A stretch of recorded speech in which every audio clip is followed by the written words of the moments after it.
you will always do this work from a trauma-informed frame. This is about safety, this is about trust, this is about empowerment, and this is about choice. Most of you likely practice from this frame, but it's just putting sort of a finer point on it. Here's the thing I get angry about. Too many therapeutic modalities out there are saying, well, let's teach them to adapt, communicate. Let's teach you communication tools. We're trying to make them adapt to a toxic situation, which is not only an individual issue, we're doing this structurally in our culture. Oh, adapt to getting paid less. Adapt to living under these conditions. Adapt to expensive housing. Adapt to the lack of health care.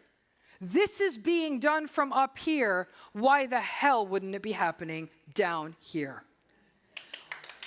Thank you. We have got to stop telling these clients the workarounds, because that's what they're going to therapists who are saying, well, let's figure out a different way to say this. What? And how many of you have worked with clients who actually said, I went to another therapist and they really kind of said this was my fault for not communicating right. Then mercifully they found you. We cannot tell them they're doing this wrong. We cannot tell them to adapt to a toxic situation.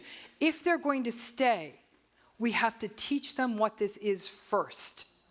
And then the tools are framed there.